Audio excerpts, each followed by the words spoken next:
Makipagbukas po kayo sa akin sa aklat ng mga Hebreo, chapter 9, verse 27 hanggang 28.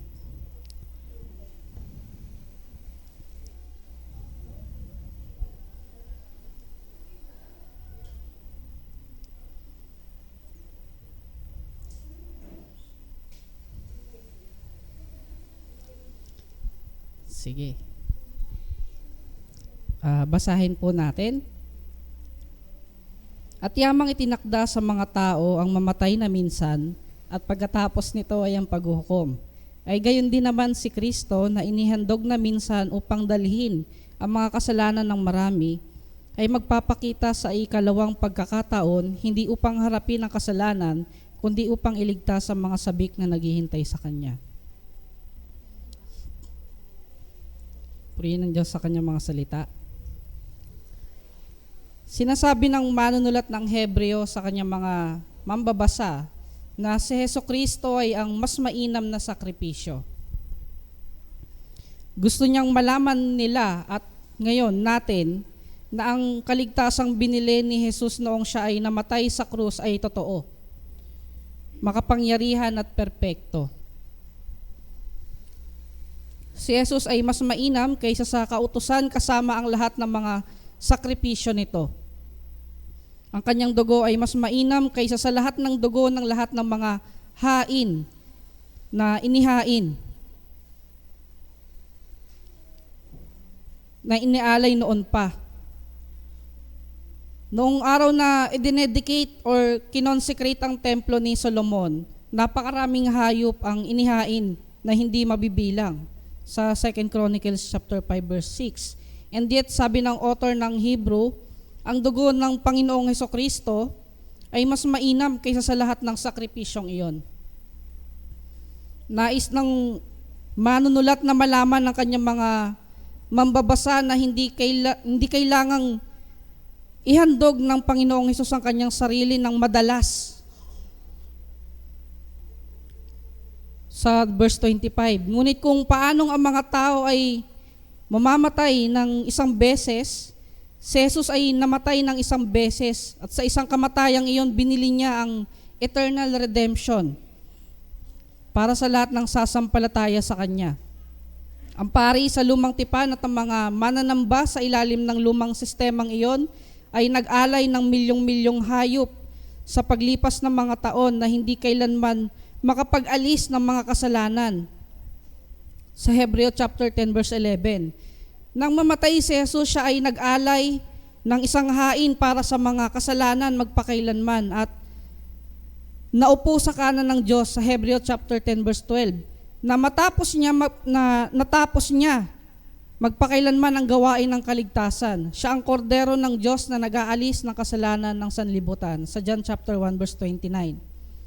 Ngayon, para sa isang makasalanan na gustong takasan, gusto makaligtas mula sa galit ng Diyos. So una, sino dito ang hindi makasalanan? So wala, lahat tayo makasalanan. Kailangan niyang sumampalataya sa Panginoong Hesus, sa kanyang kamatayan at muling pagkabuhay.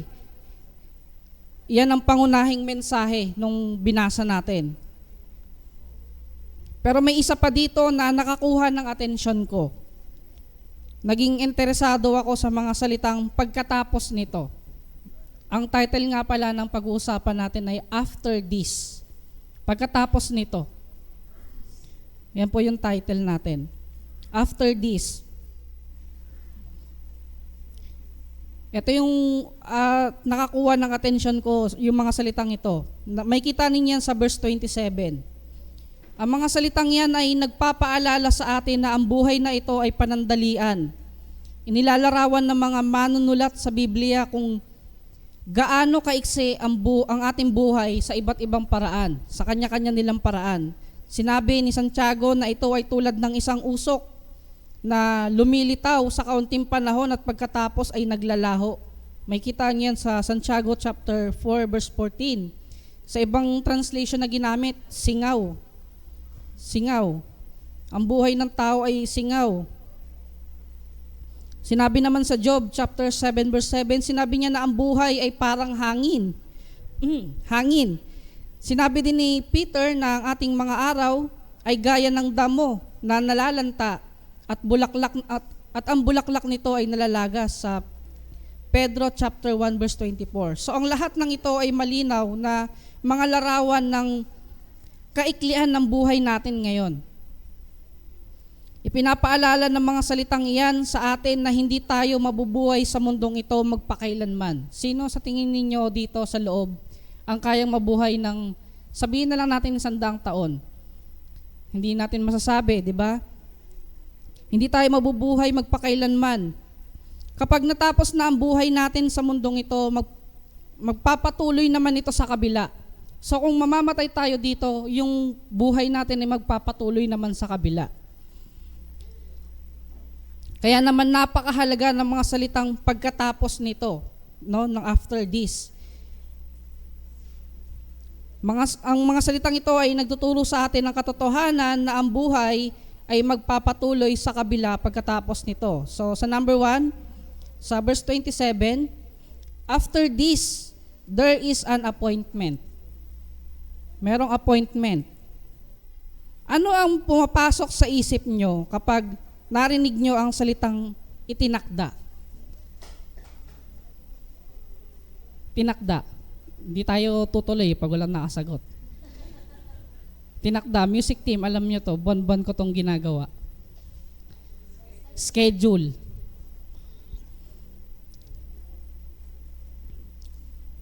So ibig sabihin ng author ng binasa natin, lahat tayo ay nakaschedule na. Nakaschedule na tayong lahat. May appointment na tayo. Schedule ng isang event na inayos ng mas maaga. Inayos noon pa yung schedule na to. Sinasabi ng manunulat na meron tayong isang meeting na inayos ng maaga para sa atin. Ito ay isang meeting na hindi natin pipiliing dumalo kung meron tayong karapatang tumanggi.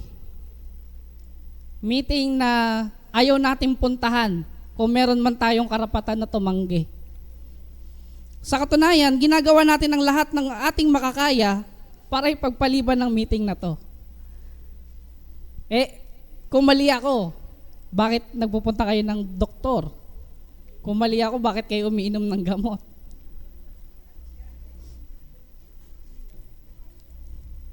Tapos lulunukin nyo yung kapirasong bagay na binayaran mo, minsan libre, madalas sobrang mahal. And then aalagaan mo ang katawan mo, katawang luwad or katawang lupa, para lang ma-delay ang meeting na yon. Pero in all honesty, kahit anong gawin natin, healthy diet, exercise, kung ano-ano, okay naman lahat yon, hindi naman masama. Maganda naman yon. Pero darating pa rin ang araw na a-attend tayo sa appointment na ito.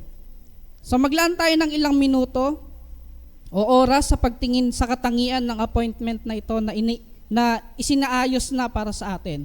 Letter A, the focus of this appointment. So mababasa natin at kung paanong itinakda sa mga tao. Ang salitang ito ay sinulat para kanino? Para sa mga tao. Isinulat ito para sa mga tao. Hindi siya nagbabala sa mga anghel. Hindi siya para sa mga anghel. Hindi siya para sa mga hayop. Siya ay nagbabala sa atin na magkaroon tayo ng kamalayan ng ating buhay ay matatapos balang araw. Nais ng Diyos na malaman natin na tayo ay mahina, panandaliang laman, na balang araw ay magwawakas ang ating panahon sa mundong ito.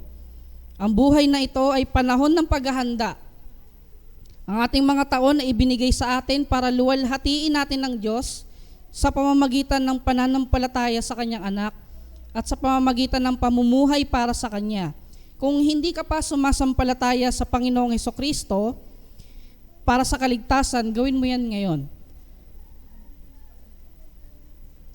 Dahil sa hindi mo malamang panahon, hindi mo alam kung kailan ang iyong buhay ay magtatapos. Kapag nangyari yan, ang ending, halimbawa, humarap ka na sa Panginoon ngayon, ang ending niyan, isang tanong. At ang tanong na yan, ay ano ang response mo sa Panginoong Jesus? Ano ang ginawa mo sa mensahe niya? Ano ang response mo sa ginawa niya para sa iyo? Dahil kung ano ang ginawa mo sa Kanya, yung response mo sa Kanya, magpapasya kung ano ang gagawin niya sa iyo. Sa 1 John chapter 5 verse 12. Kung ikaw ay ligtas na, hayaan mong i-challenge kita ngayon. Ilan mo ang natitirang bahagi ng buhay mo sa pagpapasya na mamuhay para sa kaluwalhatian ng Diyos? Sa 1 Corinthians chapter 15 verse 58. Letter B, the form of this appointment. So itinakda sa mga tao ang alin? Ang mamatay. Eto na naman tayo sa kamatayan. Ang appointment na ibinigay sa atin ay tinatawag na kamatayan. Okay? May idea tayo na ang kamatayan ay isang wakas, na ito ay tumutukoy sa pagtigil ng buhay. Tama po ba? Para sa mga hayop, totoo ito. Pero para sa mga tao, ang kamatayan ay iba.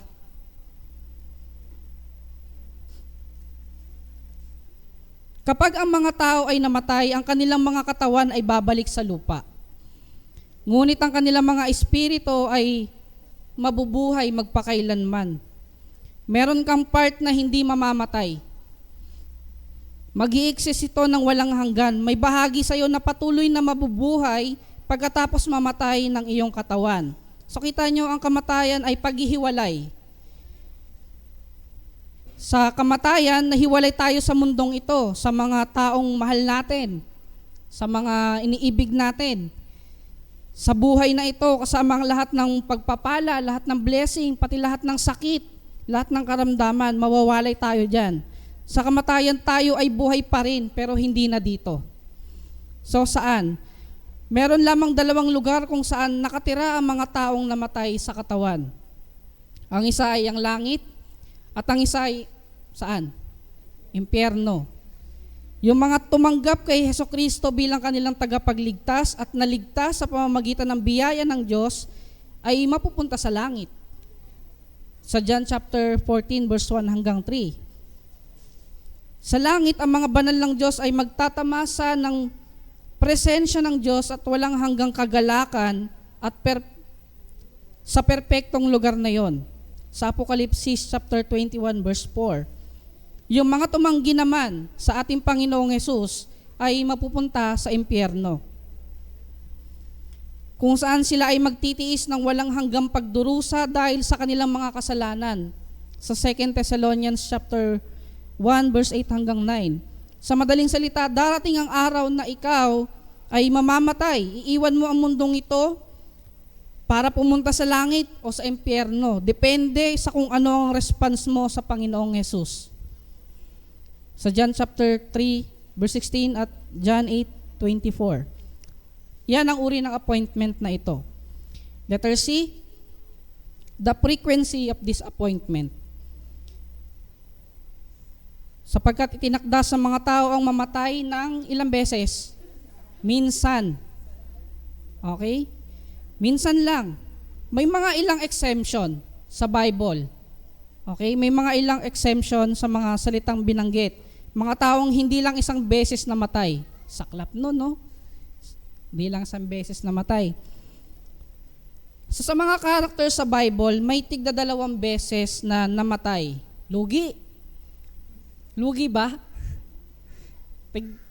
Hindi lang isang beses sila namatay.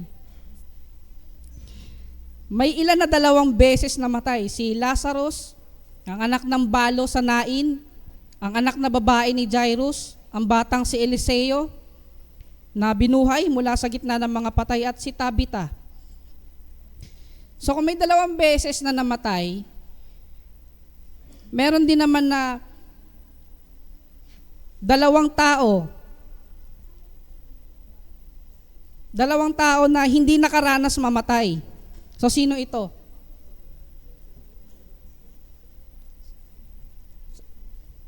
Sa nakakaalam, may extrang ulam akong ibibigay.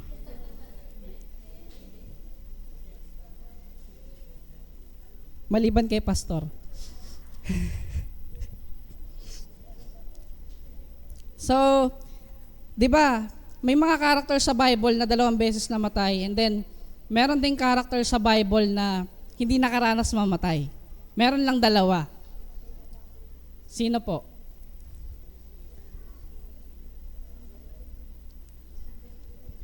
Soko na.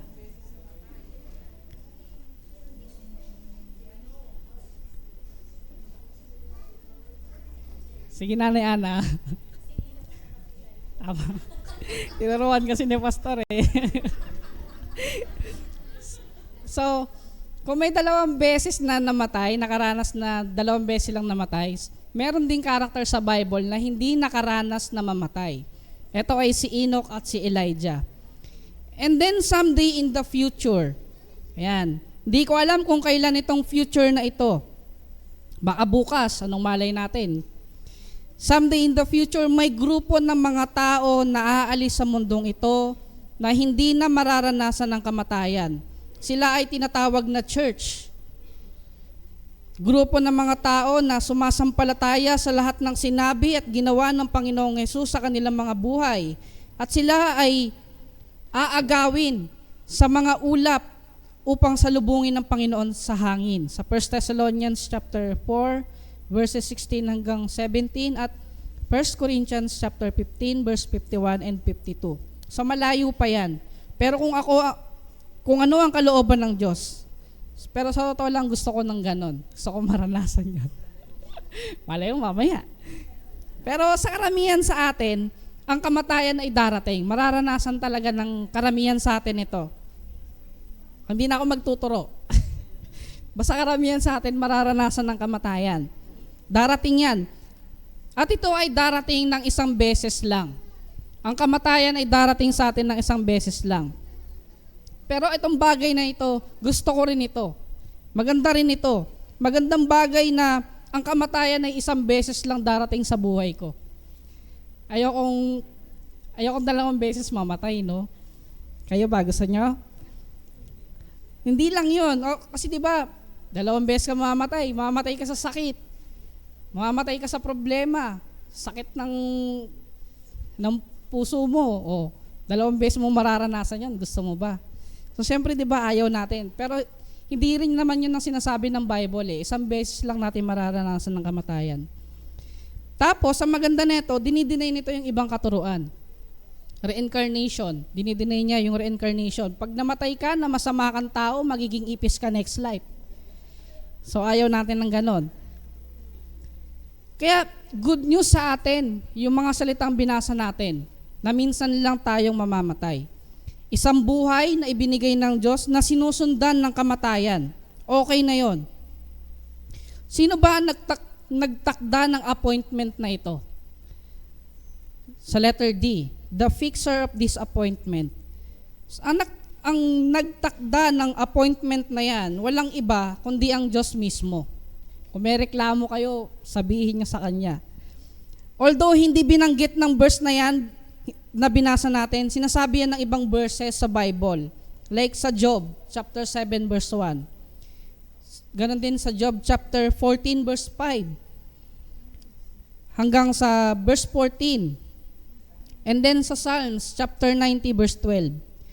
Kaya may nakatakdang hangganan sa hinaharap na hindi natin malalampasan. Meron hangganan ng buhay natin na hindi natin malalampasan. Natukoy na ng Diyos ang haba ng ating buhay at alam niya kung kailan matatapos ang buhay na ito.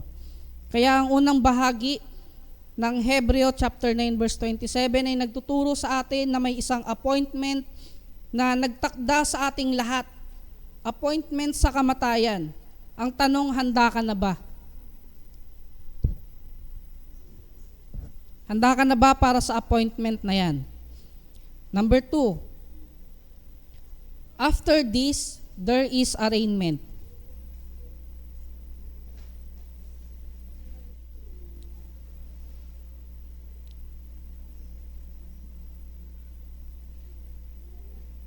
So, antong arraignment na to, binanggit dito, no, pagkatapos nating mamatay, may isa pa tayong appointment na kailangang harapin. May isa pa.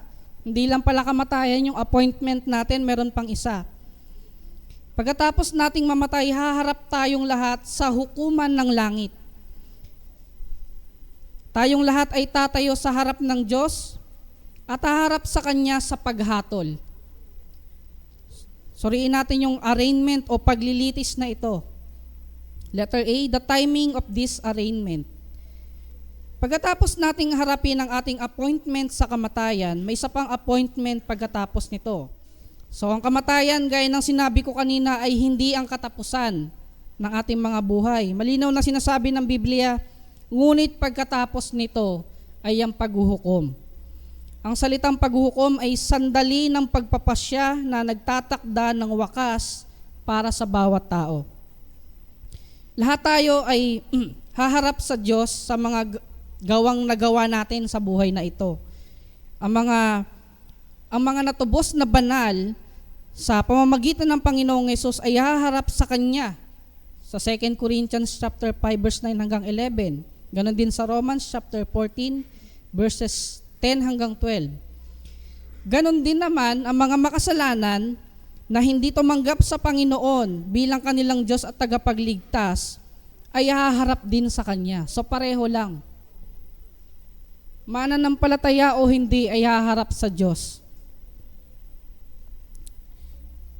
Kilalanin mo siya o hindi, parehas tayong haharap sa Kanya. Tayong lahat ay tatayo sa harap ng Panginoon para hatulan. Sa John chapter 5, verse 25 hanggang 29.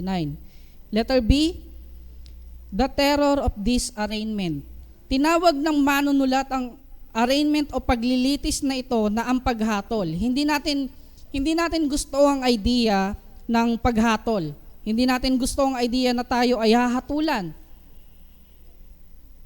Hahatulan tayo ni Kristo pagkatapos nating mamatay. Ang mga banal ng Diyos ay hahatulan ayon sa kanilang mga gawa at sila ay tatanggap ng mga gantimpala o pagkawala ng mga gantimpala sa 1 Corinthians chapter 3 verse 10 hanggang 15. Ang mga walang pananampalataya naman ay hahatulan. Ito yung dahilan kung bakit ayaw natin ng paghatol. Ang mga walang pananampalataya naman ay hahatulan sa kanilang mga kasalanan at itatapon sa lawa ng apoy sa Apokalipsis chapter 20 verse 11 hanggang 15. Iyon ang dahilan kung bakit sinabi ng manunulat ng Hebreo, nakakatakot ang mahulog sa mga kamay ng buhay na Diyos. Sa Hebreo chapter 10 verse 31. Letter C, the testimony of this arraignment. Ang mga salitang pagkatapos nito or after this ay malinaw na nagpapaalala sa atin na hindi dapat maging kampante ang isang tao, lalo na sa mga taong ang tingin sa kanilang sarili ay napakabuti at hindi nila kailangang mangamba sa Diyos. Sa kabilang banda, ang mga Kristiyano din ay dapat magbantay naman sa kanilang mga sarili. Ang buhay na ito ay magwawakas at tayo ay patungo sa walang hanggan. Ang katotohanan na merong araw ng paghuhukom sa hinaharap ay dapat na maging sanhi ng ating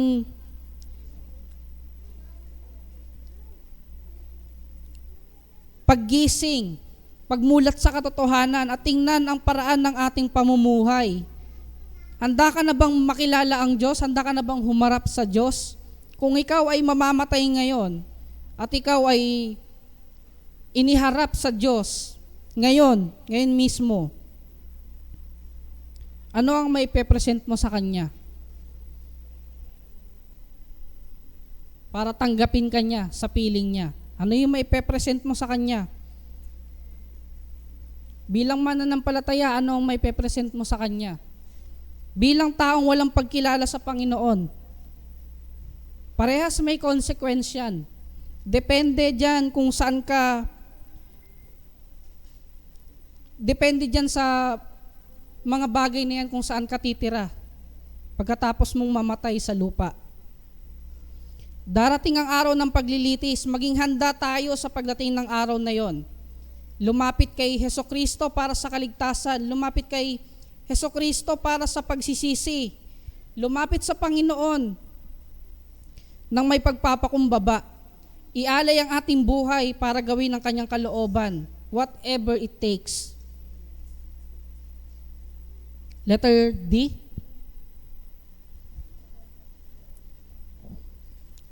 The amazement of our substitute. Kung paanong itinakda sa mga tao ang mamatay na minsan,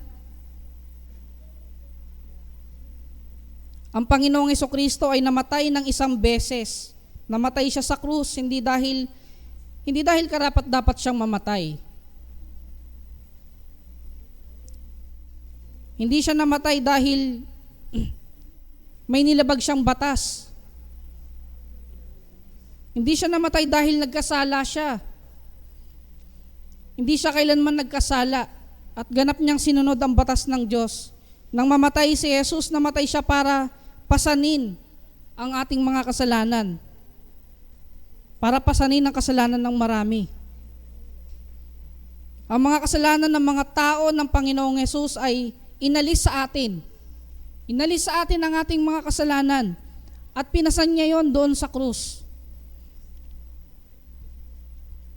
Siya ang pumalit sa atin at hinatulan ng Diyos ang ating Panginoon bilang ating kahalili. Ngayon dahil sa kanyang kamatayan, ang mga makasalanang tulad natin ay maaaring matubos mula sa ating mga kasalanan sa 1 Peter chapter 1 verse 18 hanggang 19. Pwede na tayo ngayong hugasan ng mas maputi pa kaysa sa nyebe. Sa Isaiah chapter 1 verse 18, maaari na tayong maligtas sa pamamagitan ng biyaya. Ayon naman sa Romans chapter 10 verse 9. At lahat ng ating mga kasalanan ay maaaring mapatawad sa Colossians chapter 2 verse 13 hanggang 14. Napakagandang bagay na iwan ng mundong ito sa pamamagitan ng pintuan ng kamatayan at humakbang sa kanyang presensya sa kaluwalhatian. Hindi dahil karapat-dapat tayo doon. Hindi tayo karapat-dapat, pero ang Panginoon natin, ang sumalo ng lahat ng parusa na dapat ay para sa atin.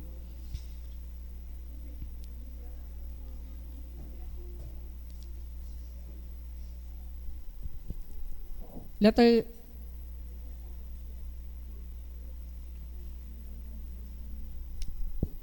E. The amazement of our Savior.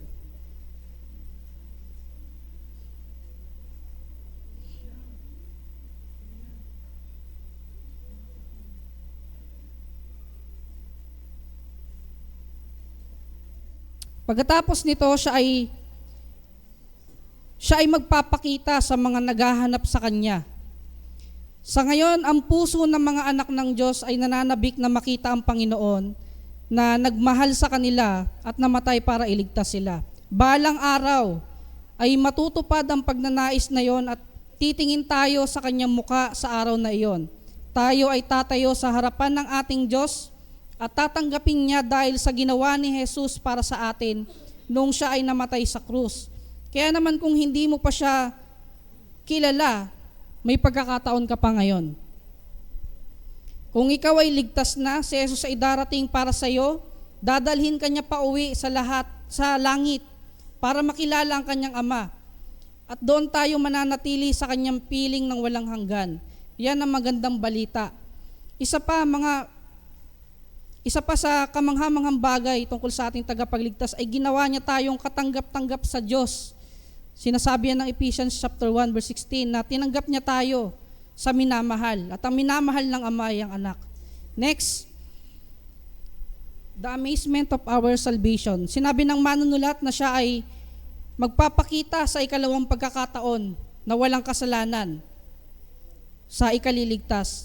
Nangangahulugan ito na kapag ang Panginoong Hesus ay bumalik, siya ay babalik hindi para labanan ng kasalanan. Wala na, tapos na yon. Hindi na siya babalik para labanan ng kasalanan. Nangangahulugan ito na kapag ang Panginoon na bumalik na siya, hindi na siya babalik para labanan ng kasalanan dahil natalo na niya ang kasalanan doon sa krus. Ginawa niya ang lahat ng kailangan para harapin ang kasalanan ng isang beses lang. Sa muling pagparito niya, wala ng krus. Wala na siyang papasaning krus. Kapag siya ay dumating para sa kanyang mga tao, hindi na siya darating para iligtas ang mga makasalanan na ayaw magsisi. Instead, siya ay darating para sa kanyang mga banal. Pagdating niya, kukumpletuhin na niya ang kaligtasan ng kanyang mga banal.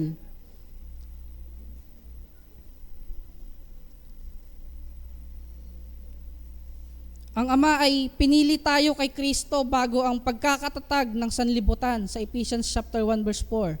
Namatay siya sa krus para tubusin tayo sa ating mga kasalanan. Iniligtas niya tayo para sa pamamagitan ng biyaya nang tumugon tayo sa kanyang tawag. Binago niya tayo at nasa proseso ng pagpapabanal sa atin araw-araw. Sa muling pagparito niya, babaguhin niya tayo sa kanyang larawan. Aalisin na niya yung flesh na nakakaranas ng karamdaman, napapagod. Aalisin na niya yan. At gagawin niya tayong katulad niya. Sa 1 John chapter 3 verse 1 hanggang 3. Yan ay isang kamanghamanghang kaligtasan. Sa ating pagkatapos, ano ang gagawin mo pagkatapos nito? Ano ang gagawin mo after this?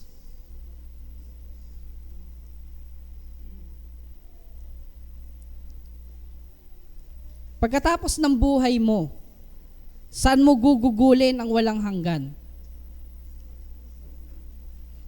Tandaan, bilang mga mananampalataya, ibinigay ng Panginoong Hesus ang kanyang buhay para sa iyo.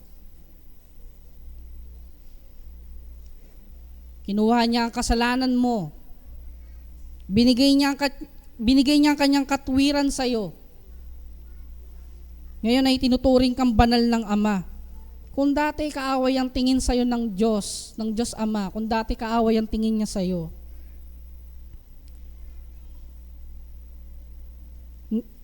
dahil sa Panginoong Hesus, ikaw ay kaibigan na niya. Higit pa nga, tinawag ka niyang anak.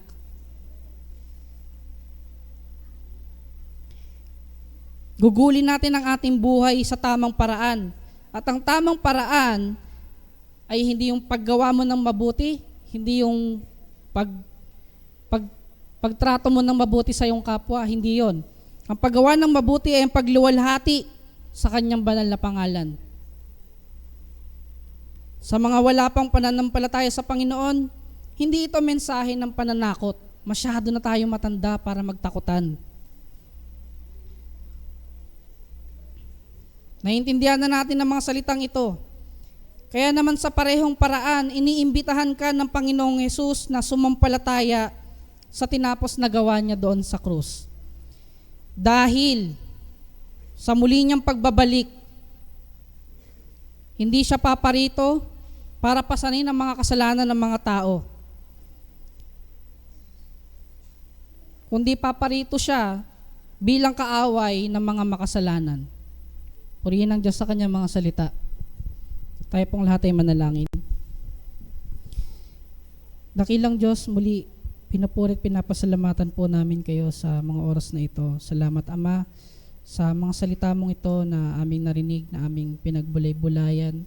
Nawa Panginoon ay sa mga nakarinig ng mga salita mong ito, Panginoon, malaya kang kumilos sa mga buhay namin. Nawa Panginoon ay magkaroon kami ng pagsampalataya sa aming Panginoong Hesus. At sa mga may pagsampalataya, Panginoon, tulungan mo kami, Lord, na lakaran ito sa araw-araw ng aming mga buhay. Muli, Panginoon, sa inyo namin lahat ibinabalik ang mataas na papuri, pagsamba at pagtitiwala sa pangalan ng aming Panginoong Hesus. Amen.